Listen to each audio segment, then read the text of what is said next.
Welcome back to the Great Man Podcast. My name is Maxim Smith, and today we're going to be talking about Kit Carson. Born on December 24th, 1809, as Christopher Kit Carson, he grew up on the Missouri frontier on lands bought from the sons of frontiersman Daniel Boone. He and his family often feared attack by Native Americans on their cabin. Now, Nietzsche said that a man can only become a man when his father dies.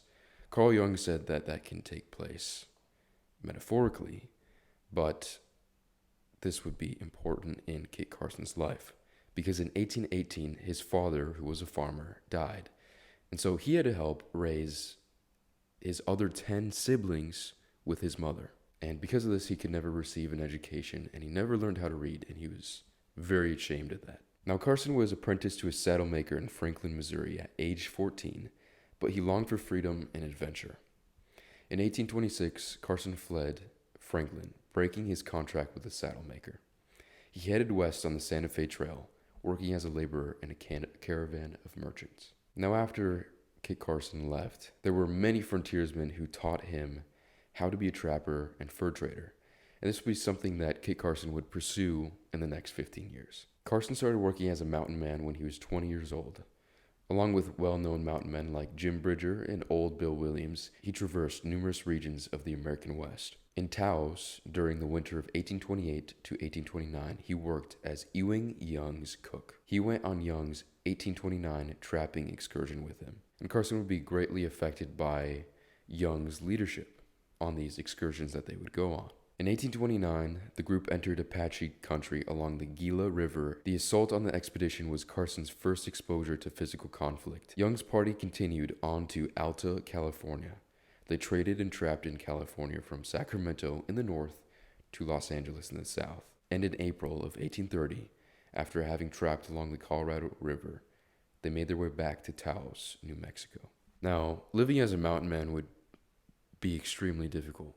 You are completely self-reliant and independent. It would be rare that you would come across a means of purchasing items that you could not make on your own. The good thing is, though, if you were a mountain man and you were an experienced trapper and fur trader, you could just trade your pelts for things like tobacco or wheat or fish hooks. You also have to learn how to treat your own wounds, and this is something that Carson had to do many, many times. After arriving in Taos, Carson joined a wagon train rescue party, and Young had the chance to see Carson's bravery and horsemanship in action, and this was when they had their first actual fight. And so this is the first time that Carson actually showed his bravery in a situation like that. In 1831, Carson joined a different expedition that was being headed by Thomas Fitzpatrick and William Levine. To the Central Rocky Mountains, Fitzpatrick, Levine, and his trappers traveled north. For almost 10 years, Carson would go hunting and trapping in the West. He was regarded as a dependable man and skilled combatant. The previous gathering took place in 1840, and at this time, fur trading really started to decline, and there was not a need for it like there used to be. Instead of beaver hats, fashionable men in London, Paris, and New York preferred silk hats instead. Additionally, overexploitation was causing beaver populations in North America to decline quickly. And this is when Carson decided it was time to look for new employment. Quote, "Beaver was getting scarce. It became necessary to try our hand at something else," he wrote in his memoirs. After a chance meeting with the explorer John C. Fremont in 1842, Carson became involved in the imperial struggle that finally led to the expansion of the continental United States boundaries to their current extent, which includes Alaska. From 1842 to 1844, he worked as a guide for Fremont's government-funded explorations of the West.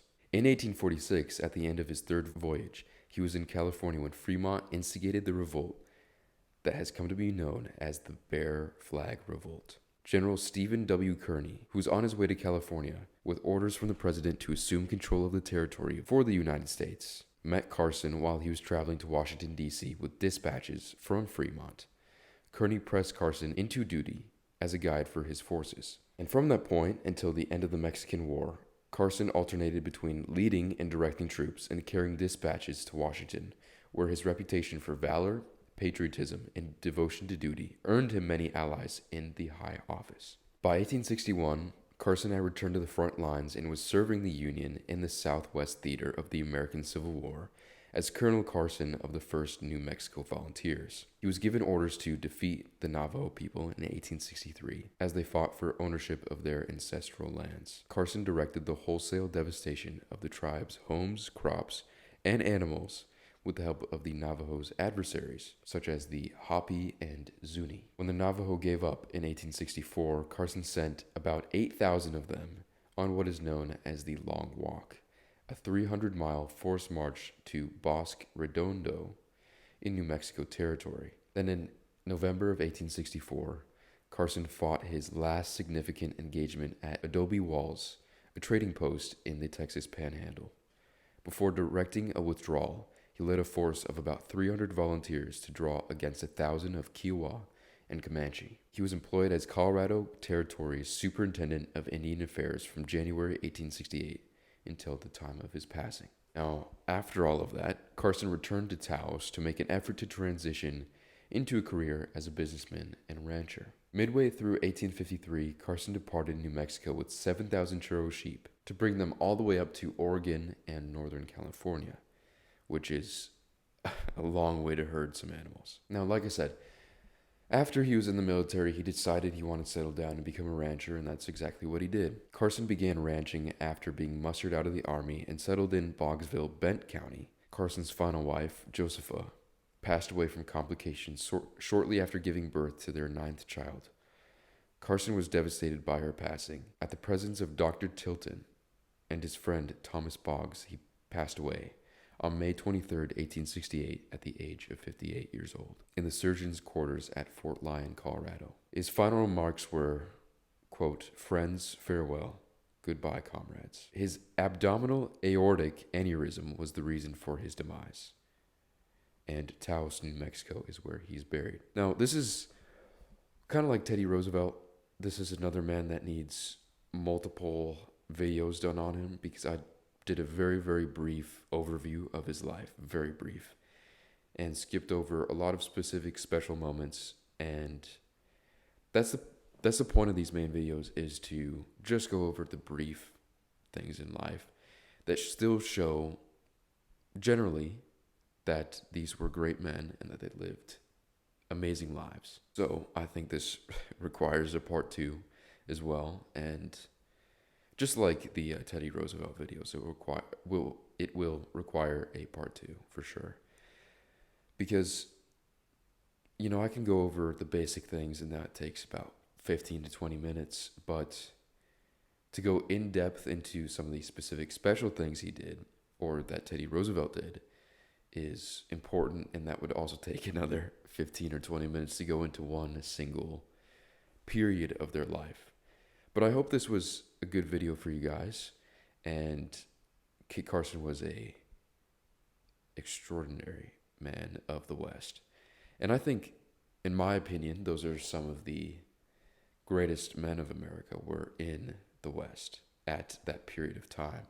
I would say from about 1800 to 1920 is a good period of time where there were just a lot of great men in America. I do feel like parts of this video were a little all over the place in describing his life.